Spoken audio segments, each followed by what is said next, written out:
Bienvenidos a todos a esta nueva clase y seguimos con los temas de la ciencia.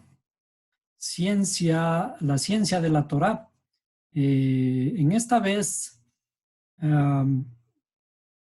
nos acercamos un poco a los temas del lenguaje, porque el lenguaje también es una ciencia. Nosotros, cuando analizamos la Torá, encontramos que es un libro muy hermoso, muy profundo y que tiene muchísimos detalles. Y esos detalles, si los vamos analizando, de cierta manera encontramos que hay dentro del mensaje, hay muchísima información, es mucha sabiduría, pero la Torá, como hemos explicado varias veces, la Torá es un canto, la Torá es un poema. Los poemas en la antigüedad no se recitaban, sino se cantaban. Y de hecho, nosotros conocemos en nuestra música, por ejemplo, cuando alguien compone un poema, el poema está listo para que venga un músico y le pone música. Y luego ya se convierte en un pasillo, en una canción. ¿Y por qué? ¿Debido a qué es esto? Debido primero a las palabras, a la estructura poética de las palabras. Y luego a esa estructura matemática que le hace tener cierto ritmo a las palabras. Y ese ritmo está asociado con los números. Cuando nosotros aprendemos música, nos enseñan que ciertas notas tienen cierto valor y cuando se escribe en el pentagrama, cada una dura determinado valor, ¿no? Y si convertimos esto a sistemas que pueden recuperar esa información y grabarla en un sistema electrónico, cada nota de esas tiene una frecuencia y es un valor. Y por lo tanto podemos asociar a cada nota a un número. Entonces, cuando estamos hablando de música, cuando estamos hablando de poema, estamos asociando intrínsecamente a cada palabra, a cada fonema, un valor numérico. De manera que las matemáticas siempre están estrechamente relacionadas con el poema. Y si están estrechamente relacionadas, el lenguaje que nosotros hablamos en este caso, si nos acercamos a la Torá utiliza de una manera mucho más rica los números, de manera que todos esos tienen ciertas connotaciones matemáticas que nos hacen relacionarlas y encontrar el mensaje escondido dentro de cada palabra, dentro de cada letra, dentro de cada frase. Por otro lado, un poema, cuando decimos un poema, cuando escribimos un poema, los poemas no son simples palabras comunes que salen de nuestra boca. Es decir, esos poemas que nosotros acostumbramos a veces en las calles a decir, esas frases simples que a veces les rimamos, no son realmente poemas. Cuando hablamos de poemas, los poemas recogen figuras literarias. Las figuras literarias son comparaciones. Cuando hablamos algo, generalmente le comparamos con alguna cosa que tiene un significado similar o me ayuda en la comprensión. Cuando utilizamos, por ejemplo, parábolas, las parábolas son ciertas estructuras, ciertos cuentos que tienen dentro de cada historia de esas hay un mensaje interior. Las fábulas son recreaciones de cosas que en general no son reales. La fábula es fabulosa porque utiliza otros medios como son la personificación. La personificación es el hacer, crear una figura, un elemento, un animal, un hombre, por ejemplo, que habla. ¿Cómo personificamos en las formas literarias?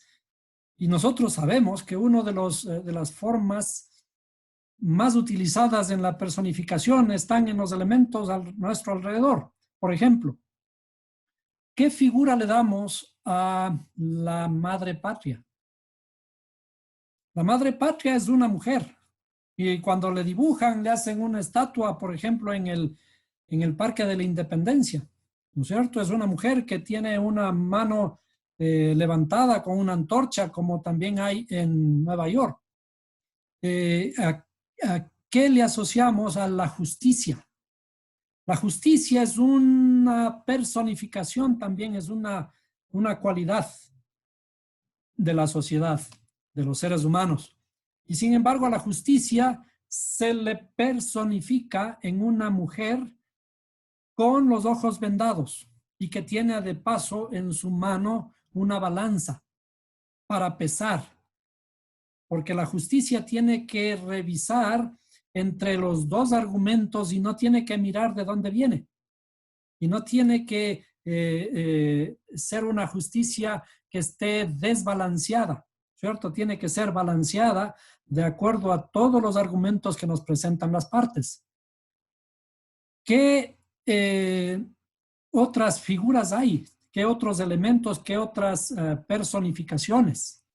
¿Cierto? Por ejemplo, en el canto del himno nacional del Ecuador, se personifica al al gobierno español, a los que gobernaban aquí en nuestra tierra, se le personifica como el león rugiente, ¿cierto?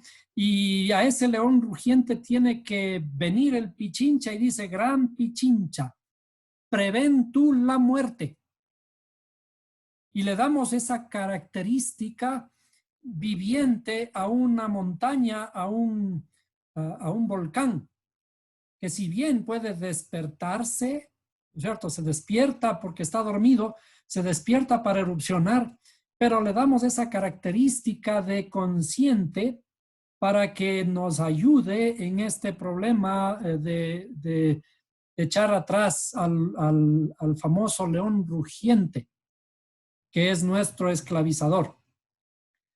Esas figuras literarias son las que nosotros estamos acostumbrados a utilizar y son parte de la estructura de nuestro lenguaje. ¿Por qué? Porque el lenguaje es un simbolismo. El simbolismo significa que nosotros utilizamos símbolos para expresar nuestras ideas.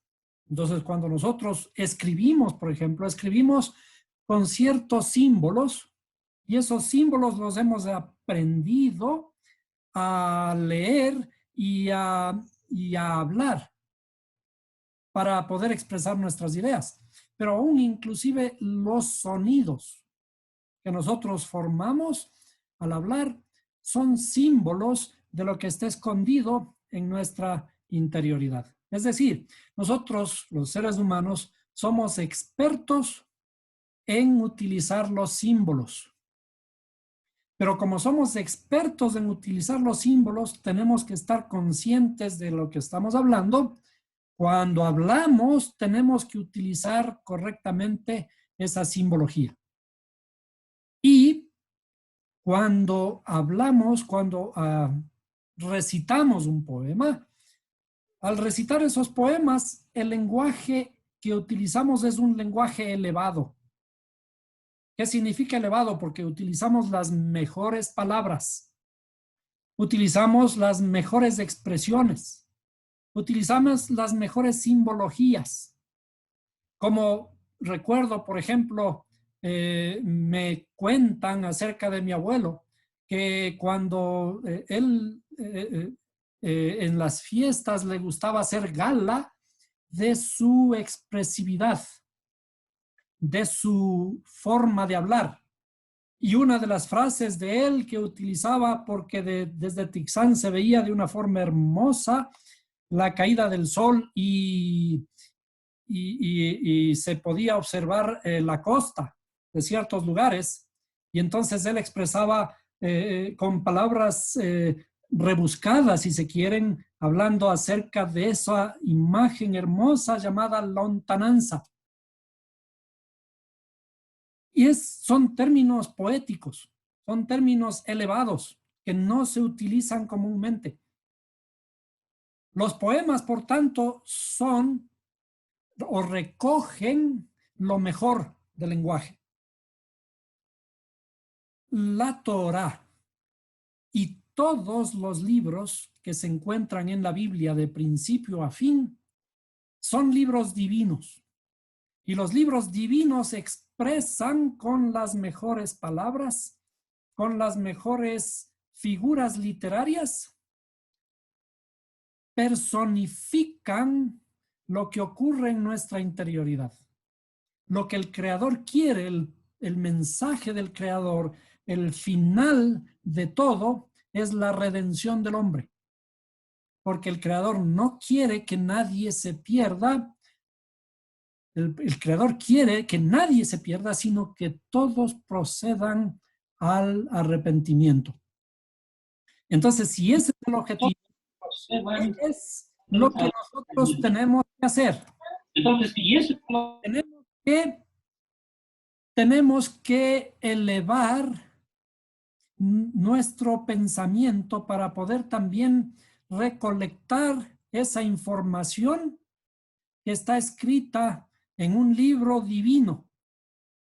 Y cuando digo divino, no es un libro que detalla esto de acá abajo, sino un libro que detalla las cosas más excelsas, ¿sí? Las cosas del cielo. Entonces,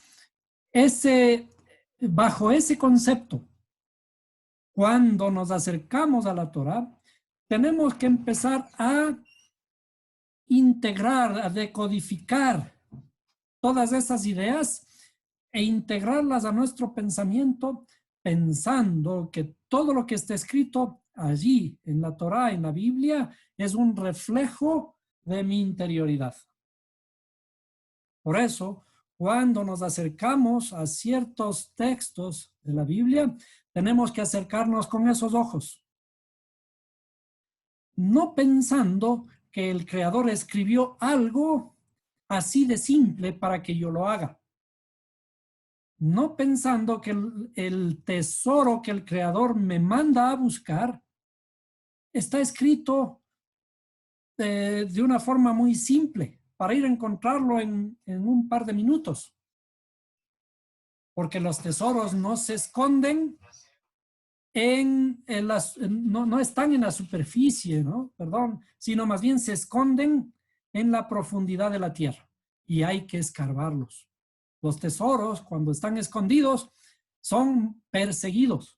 Uno, por ejemplo, de los grandes tesoros es una gran leyenda del Ecuador.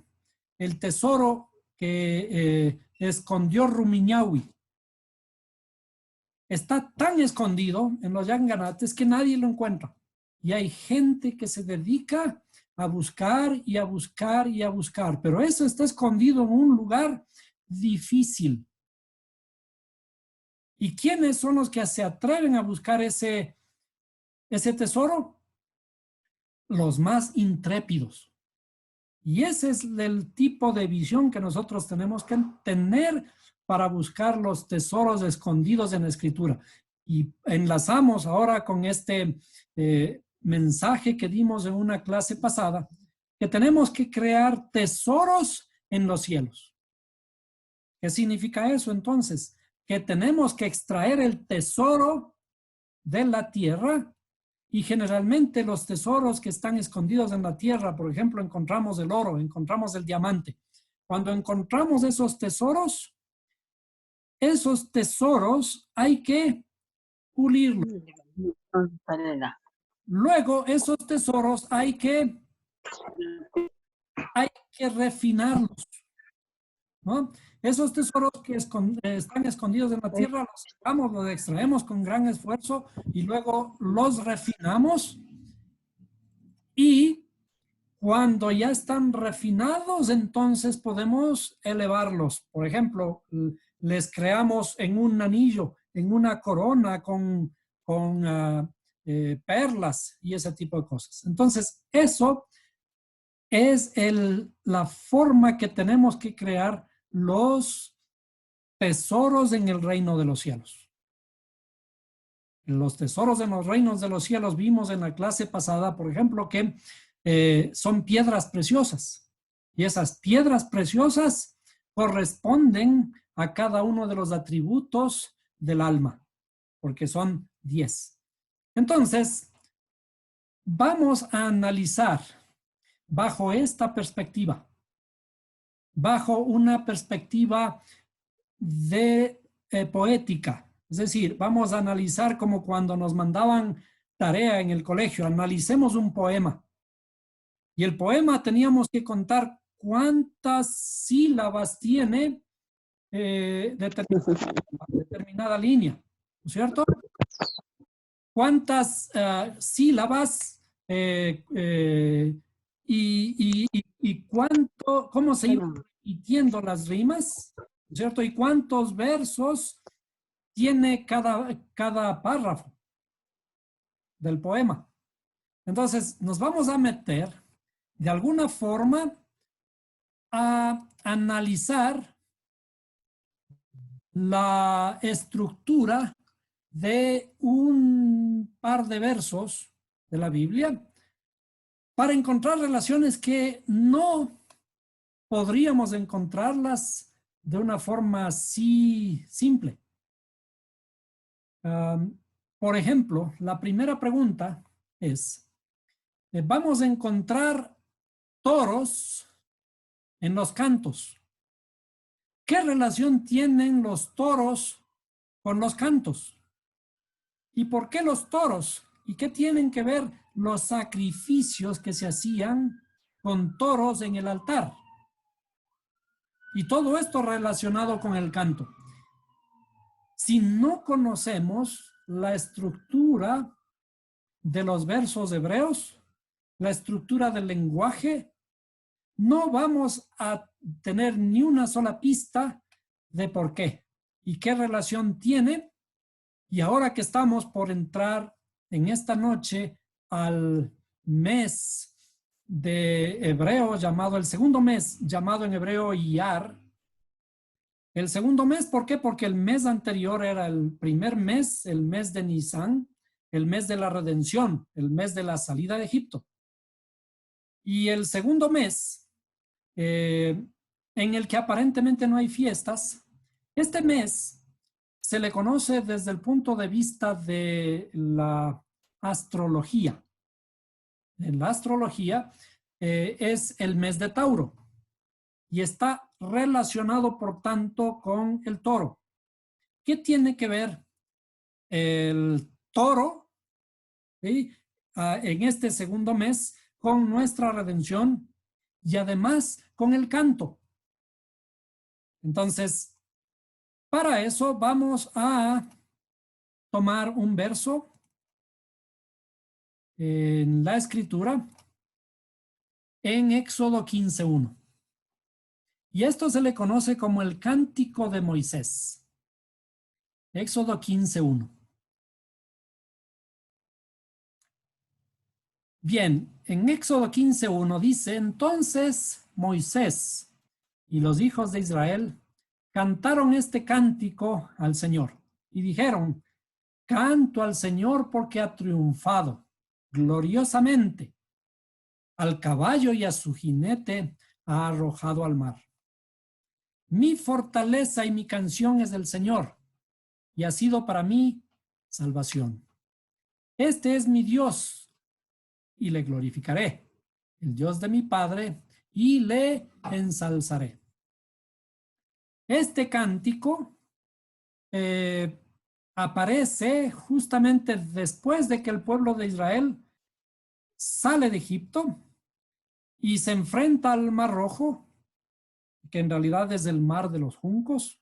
Se enfrenta al Mar de los Juncos y luego se produce el milagro de que se abren las aguas y pasan por tierra seca.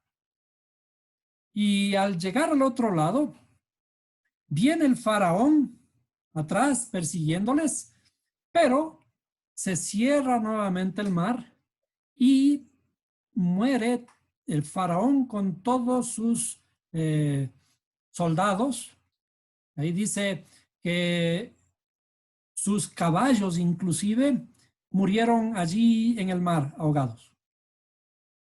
Naturalmente, vuelvo a insistir, todo esto, toda la Biblia es un gran poema, particularmente la Torá es un poema y está expresado en forma de un canto, y los cantos hay de diferentes tipos, los cantos épicos, por ejemplo, y este de alguna forma encaja en un canto épico, porque es el canto de una una batalla, de una gran batalla que libran al cruzar el Mar Rojo, el Mar de los Juncos, ven la gran salvación que realiza el Creador al cerrar el mar. Una batalla que ellos no tuvieron que librarla, pero que libra la mano de Dios por ellos. Nuevamente aquí hay muchas figuras que hemos analizado antes, muchas figuras literarias, y estos mismos caballos, que son los que mueren, jinete y caballo, aluden a ciertas estructuras psicológicas dentro nuestro. La misma redención de Egipto no es una historia que nos está contando la Biblia lo que pasó hace miles de años atrás y que salió Israel de un país llamado Egipto. Como vimos en la clase pasada, Egipto no es ese país en realidad el que está hablando, aunque la Biblia toma esa figura, pero está hablando en hebreo de Mizraim. Mizraim son nuestras restricciones internas. Pero bueno, cuando Moisés y el pueblo de Israel llegan al otro lado, cantan. Cantan, ¿y qué cantan? Lo interesante aquí está de esta forma escrito, que en el español parecería redundante. La forma en que está escrito es redundante. No podemos decir en español cantaron un cántico, contaron este cántico, ¿sí? Porque si sabemos que cantaron un cántico, es lo mismo que decimos cuando subimos para arriba.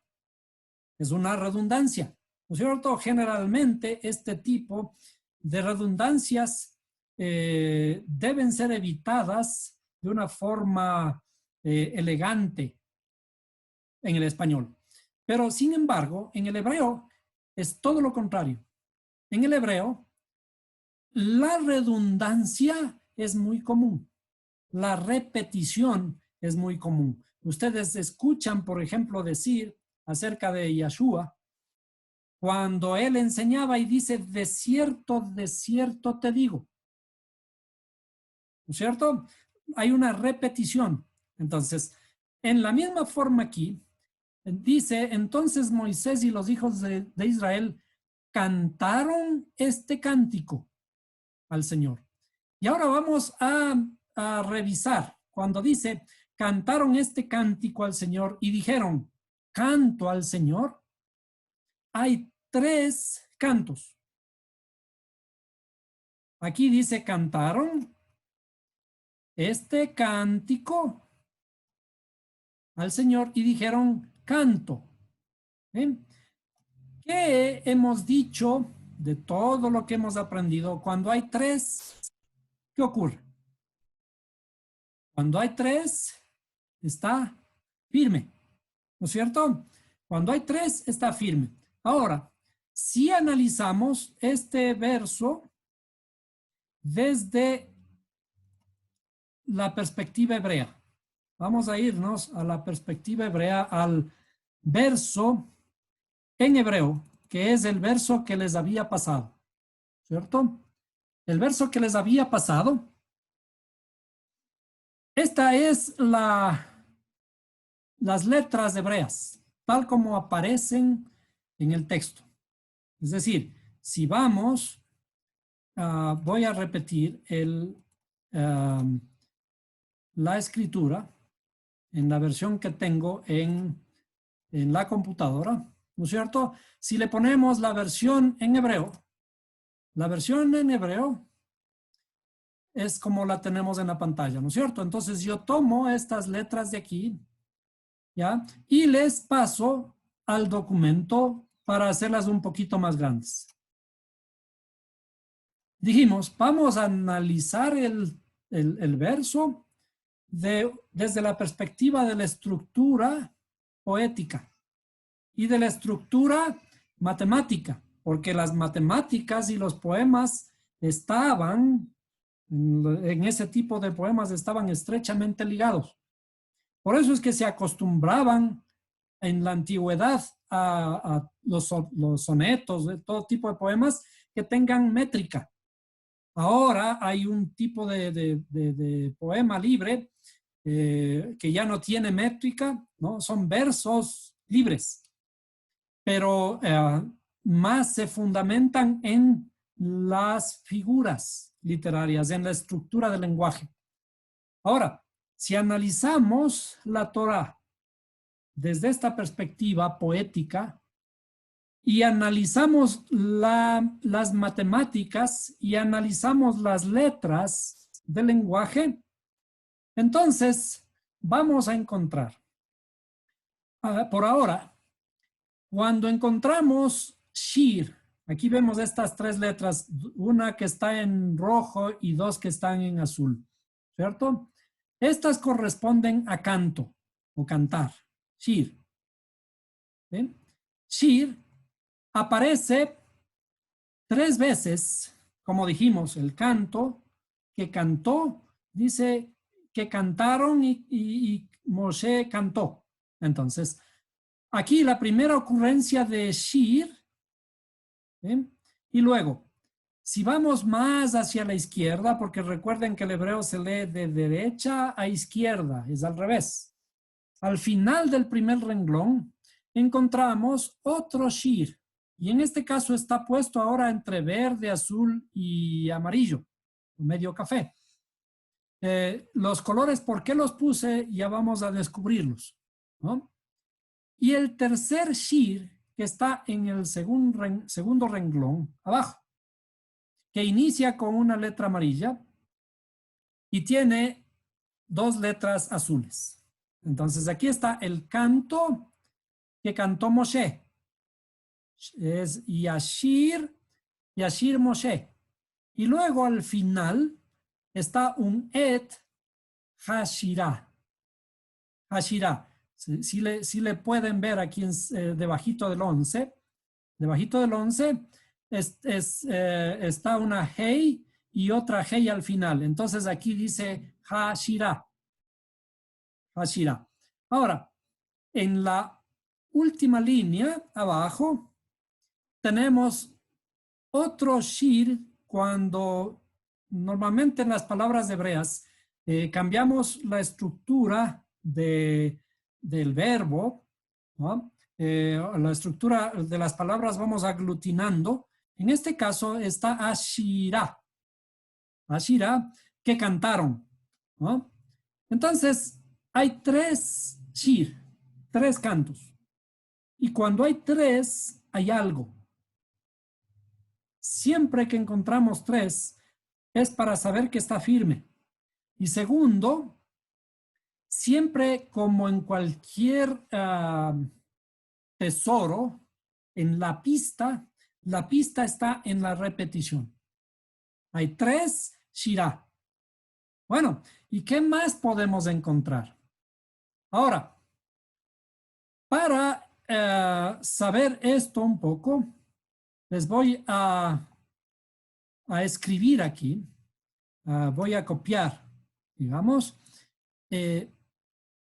la palabra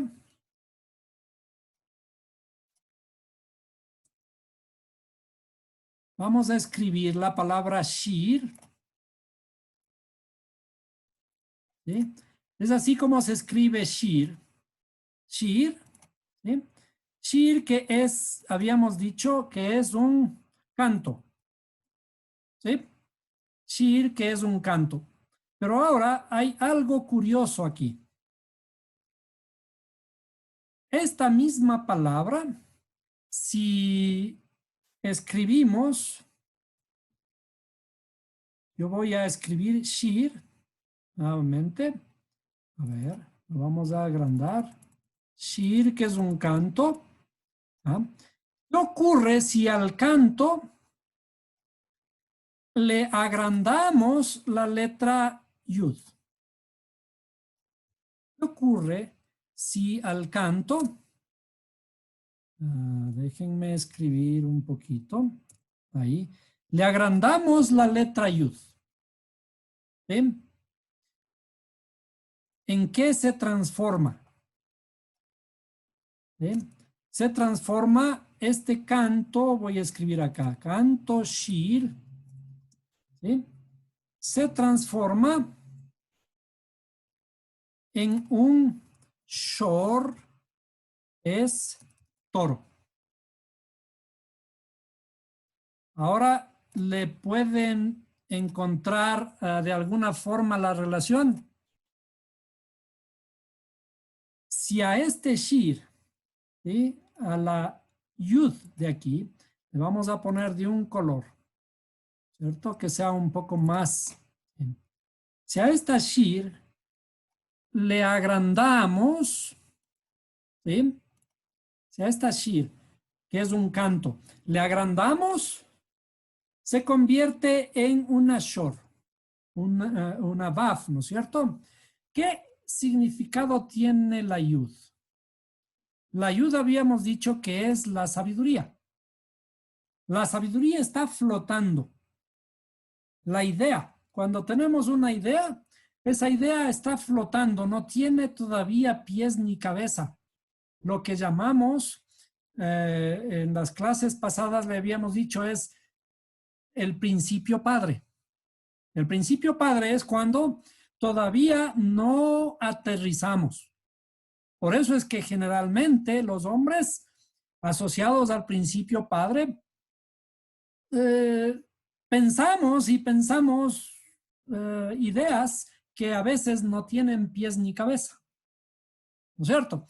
Pero ¿qué hay que hacer para llegar al canto? ¿Por dónde tiene que pasar?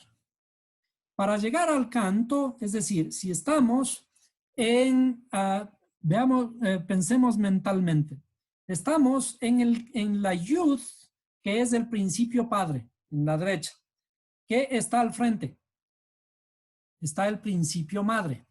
Y el principio madre es una letra Hei, ¿no es cierto? Una letra Hei. Es decir, pasamos de la yud a la Hei para asentar la idea sobre la tierra. Eso es el principio madre. Ahora, ¿qué ocurre si padre y madre se juntan?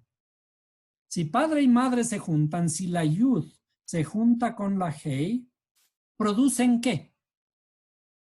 Producen una baf, un hijo, que es el conocimiento, la experiencia, el fruto del pensamiento. Lo mismo, ¿qué ocurre si es que el canto es una expresión de alegría o puede ser una expresión emocional? Puede ser de alegría o de tristeza. Es una expresión emocional, ¿no? Pero generalmente el canto debe ser una ofrenda que realizamos al Creador. Pero esa ofrenda sube hacia el Creador. ¿Y qué esperamos del Creador? El Creador también tiene que cantar con nosotros. Y por lo tanto, esa expresión, esa alabanza, ese canto que le vamos al Creador, retorna. Y cuando retorna, ¿cómo retorna? Retorna como hijo. Fíjense lo que estoy diciendo. Cuando estamos hablando de cosas espirituales, podemos utilizar estas analogías, estas personificaciones, ¿no? Mi canto se eleva, ¿sí? Y el Creador me retorna como, me retorna como hijo. Porque cuando nosotros tenemos el conocimiento, la luz del Creador viene a través de lo que conocemos como hijo. Por eso dice, abre la puerta, yo estoy a la puerta y llamo, ¿cierto? Ahora, ¿cómo relacionamos este tipo de cosas? Ya vamos a ver las historias, pero por ahora estamos buscando esta relación en el lenguaje, cómo se expresa en el lenguaje. Hay una relación entre canto y toro, entre canto y toro, ¿no es cierto? Vamos a decir que los toros cantan. Al menos aquí, en la escritura, les vamos a hacer cantar a los toros. ¿Cómo encontramos esta relación aquí en el verso? Ahora, si recordamos cómo se escribe toro, toro se escribe Shin, Baf, Resh, ¿no es cierto? Shin, Baf, Resh. Aparecieron 3 cantos en el verso. Aparecieron 3 cantos. Era el primer canto aquí, el segundo canto acá, al final de la primera línea, y el tercer canto en la penúltima palabra de la segunda línea. Ahora, para encontrar al toro, el toro encontramos a partir de la primera shin. Por eso está en rojo. Y vamos a seguir esta estructura en rojo, estos arcos que están en rojo. A partir de la primera shin en rojo, vamos a contar 6 letras. Si contamos 6 letras, tenemos aquí una yud, baf, mem, shin, hei. Serían 1, 2, 3, 4, 5. A la 6ª letra aparece una baf. ¿Ven? Luego, contamos otras 6. A la 6ª letra tiene que aparecer una resh. Entonces contamos 1, 2, 3, 4, 5 y 6. La resh. ¿Sí? Aquí, ¿no es cierto? Y si es que volvemos, perdón, ahí sería, aquí hemos encontrado la primera ocurrencia de shor. Shor en hebreo que es toro. ¿Sí? La primera ocurrencia de shor. Cuando encontramos la 6ª letra a partir de shin. Ahora, sigamos. Encontramos la siguiente shin. Aquí. La siguiente letra shin. ¿Sí? Que ahora está dibujada con verde. A partir de aquí contamos 11. Si contamos 11 a partir de ahí, sería 1, 2, 3, 4, aquí 4, 5, 6, 7, 8, 9, 10. La 11ª letra es una baf. ¿Sí? La 11ª letra es una baf. Y ahora, nuevamente, pero ahora vamos a encontrar el toro inverso. Hay 2 toros que bajan y hay un toro que sube. Ahora encontramos en esta shin, en la penúltima letra de la que estamos analizando, y a partir de ahí regresamos 11 letras. Contamos 1, 2, 3, 4, 5, 6, 7, 8, 9, 10.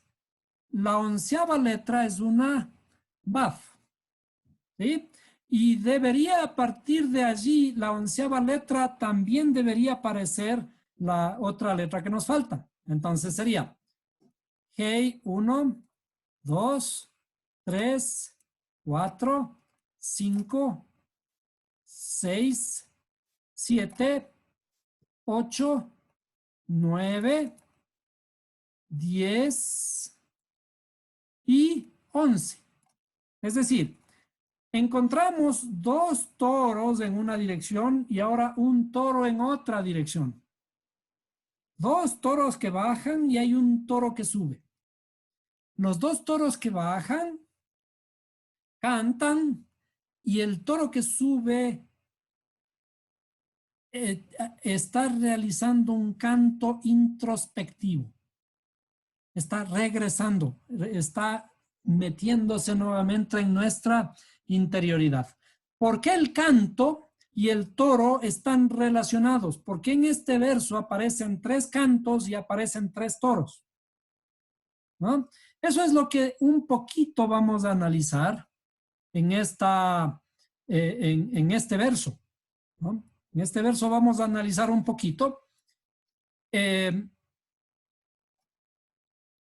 Los toros que aparecen, el primer, escogimos unos poquitos, pero no son muchos. También aparecen Jueces 6:28. En Jueces 6:28 dice, y a la mañana, cuando los de la ciudad se levantaron, he aquí que el altar de Baal estaba derribado y cortado el bosque que junto a él estaba, y sacrificado aquel segundo toro en holocausto sobre el altar edificado. Esta es una historia de Gedeón, no es Gedeón, ¿cómo se llama? Veamos, Jueces 6:28. Veamos lo que está en Jueces 6:28. Yo me sé olvidar de los nombres correctos, ¿no? Jueces 6:28. Sí, es Gedeón. Gedeón. Jueces 6:28. ¿Sí? Cuando el Creador le ordena a Gedeón destruir un altar, el altar de Baal. De paso, como nos metemos aquí a esta historia, hay una cosa curiosa. Cuando habla de Baal, la palabra Baal, vamos a meternos un poquito en el hebreo. El altar de Baal, dice, había sido derribado. ¿Qué es el altar de Baal? ¿Qué es Baal? De acuerdo a la historia, Baal es un dios fenicio, es una deidad fenicia. Pero, curiosamente, Baal también se asocia a otra palabra, no sé si ustedes recuerdan por ahí, a esposo. Aquí hay una palabra que se escribe exactamente con las mismas letras, ¿sí? No sé si ustedes le pueden ver. Vamos vamos a revisar la estructura de esta palabra.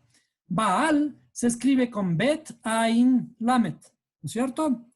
Bet, Lamet, Ain, Lamet. Pero si vamos a esta otra palabra, en este caso, déjenme poner un momentito, aquí, ¿no? Bueno, no sé si ustedes le alcanzan a ver, la palabra 1167. La palabra 1167 significa también maestro y esposo. Maestro y esposo. Y hay alguna historia por ahí en la escritura que le llama al esposo, le llama Baal, ¿no es cierto? ¿Por qué? ¿Por qué a esta deidad se le llama Baal? ¿Qué insinúa? La insinuación de esta alusión que hace el verso cuando utiliza esta palabra, una palabra con ligera entonación diferente, es que la deidad, en realidad, que aparentemente se refiere a una deidad egipcia, está refiriéndose a mi propia interioridad. ¿Quién es mi Baal? Mi Baal es mi esposo en mi propia interioridad. Acuérdense que nosotros somos lo que se conoce como en la estructura psicológica de toda la Torah. En nuestra interioridad hay un esposo y una esposa, ¿no? Que tienen que estar juntos. El uno es el prójimo del otro, ¿no? Por tanto, cuando está hablando esta misma historia, en realidad se está refiriendo a nuestra propia interioridad. La deidad que tenemos que destruir, esa deidad que nos oprime, inclusive es mi propio esposo. Ahora, pero en esa misma historia vemos que se sacrifica un toro.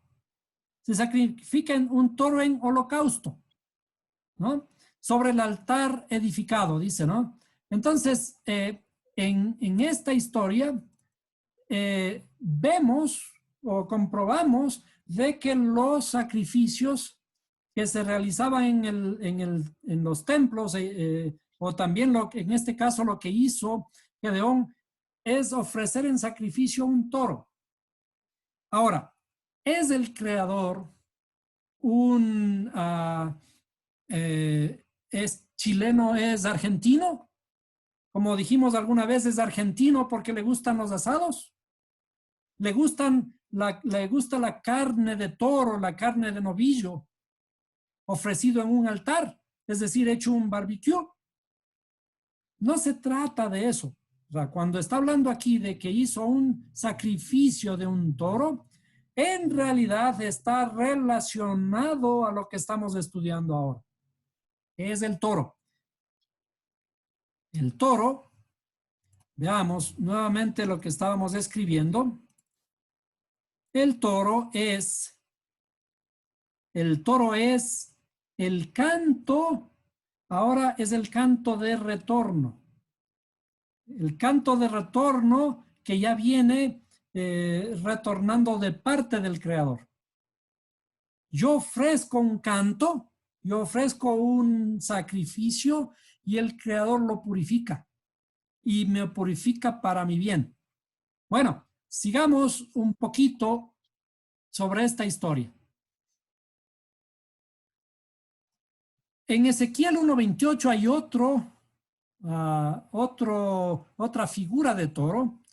Cuando en la Biblia habla de animales, ciertos rostros, etcétera, son cosas especiales que hay que tener mucha fineza para lograr interpretar lo que está escrito allí.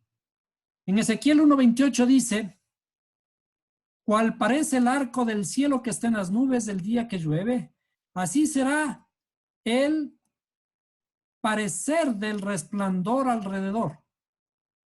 Esta fue la visión de la semejanza de la gloria de Jehová. Y luego que yo la hube visto, caí sobre mi rostro y oí voz de uno que hablaba. Es curioso, hay que anotar esta referencia, ¿no? Dice, esta fue la visión de la semejanza de la gloria de Jehová.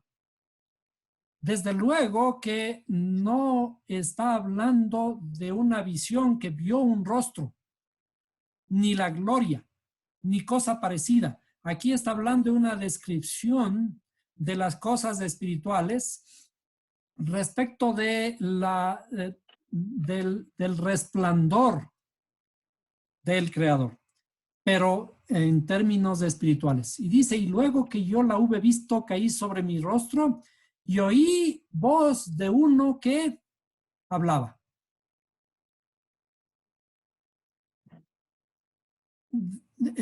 Vayamos al libro de Ezequiel 1:28, que no está completo aquí, pero tomando en cuenta de esto del habla. Ezequiel 1:28, Ezequiel 1:28 ¿eh?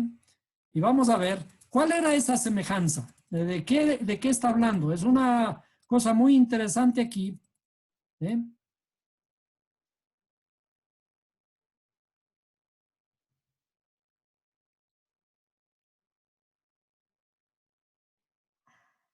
¿Dónde está? En esta parte, en el 26. En Ezequiel 26, en realidad estamos topando aquí lo que se conoce como la carroza divina. Y está interpretado como que es una carroza que viene del cielo y que algunos la asocian a los platillos voladores y dejan volar la imaginación sin entender adecuadamente de qué está hablando.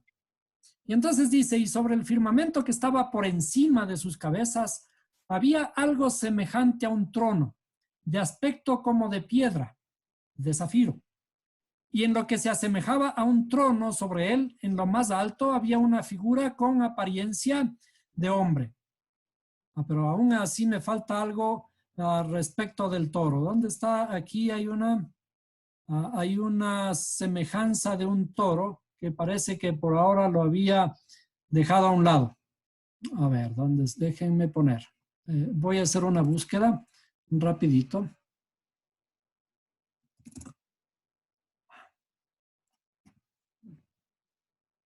Estamos en el verso 1.10. Vamos a regresar al 1.10.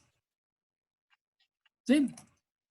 En esta visión, de Ezequiel, sobre esta carroza, dice, y la forma de sus caras era como la cara de un hombre. Los cuatro tenían cara de león a la derecha y cara de toro a la izquierda, y los cuatro tenían cara de águila. Entonces aparece el toro también aquí en una visión de Ezequiel y habla de la cara de toro a la izquierda, ¿sí? Y león a la derecha. ¿Cómo entenderíamos esto? ¿De qué está hablando? De toro y de león. ¿Qué habíamos dicho alguna vez en nuestras clases? ¿Qué significado tiene el león y qué significado tiene el toro? El león generalmente se asocia a vencer la muerte. Y el toro, ahora estamos viendo que está asociado al canto, ¿no? En el documento que habíamos puesto, veamos,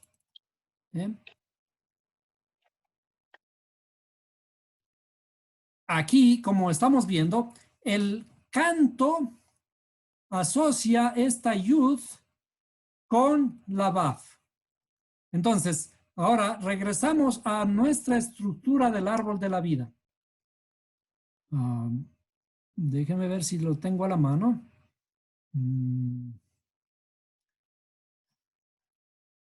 A ver. No.